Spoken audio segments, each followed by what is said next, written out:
Bienvenue à Givry-sur-Aisne. Nous sommes ici et pas ailleurs pour suivre la route des églises des reconstructions. Il y en a environ une soixantaine et chacune d'elles a un caractère très particulier. Je vous propose d'en visiter 3.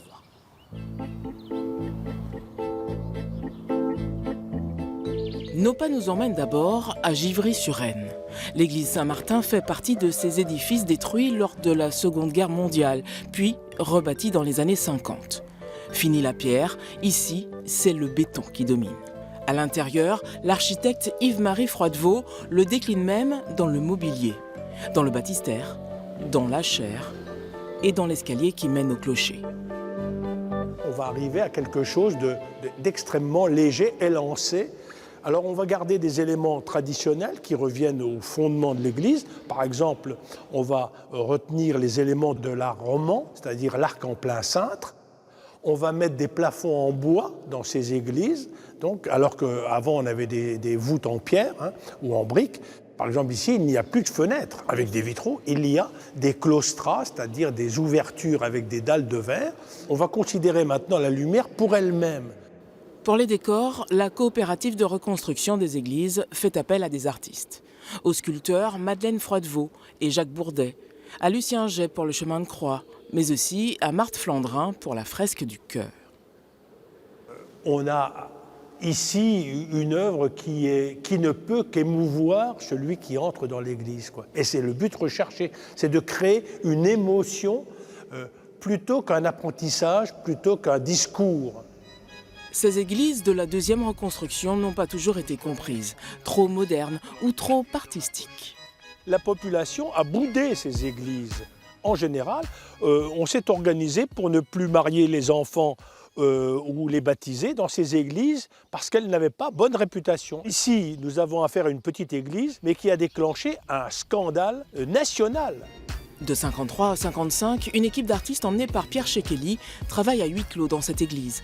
Il transforme radicalement l'intérieur. Cette église est devenue une boîte de couleurs. Le sol est peint en rouge vif, le plafond est en gris sombre, un mur est blanc et l'autre est vert, et le revers du chœur est en bleu. Le chœur est à peu près comme il est aujourd'hui, c'est-à-dire un jaune d'or. Les vitraux ont des motifs abstraits, le mobilier est design, le Saint-Nicolas est même colorisé. Quant au calvaire, il fait un peu grincer les dents. Ce qui va les étonner vraiment le plus, c'est la représentation du calvaire. C'est-à-dire la Vierge enceinte, et puis le Christ sans croix, le Christ crucifié mais sans croix, et Saint Jean qu'il considère comme un pauvre diable, tellement il est menu, il considère qu'on l'a ridiculisé. Donc c'est cela qui les fait réagir. Soit, les paroissiens et le clergé s'en contentent, mais les traditionalistes crient au blasphème. Manifestations, saccages, l'affaire dure 2 ans.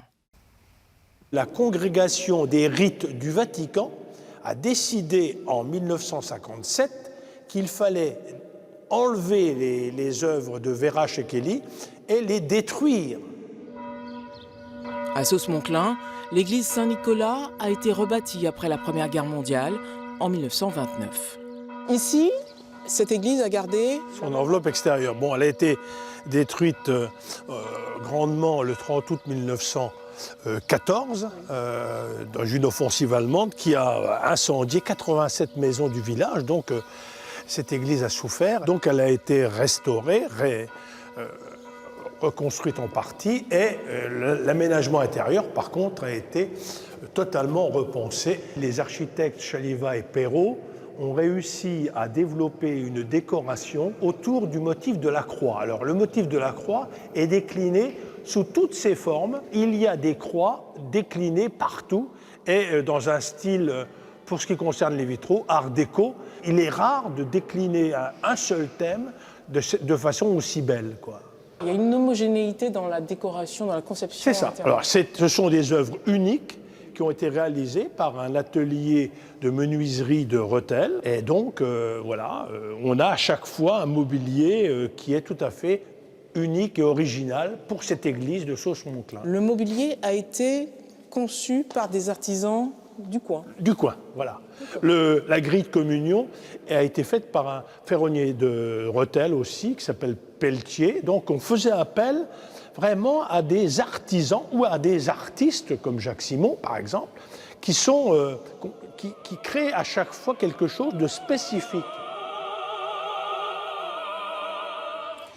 Il vous faudra du temps pour visiter toutes ces églises de la reconstruction. Mais Michel Costian ne sera pas là. En revanche, ce livre qu'il a écrit, illustré par les photos de Jean-Marie Lecomte, pourra toujours vous servir de guide.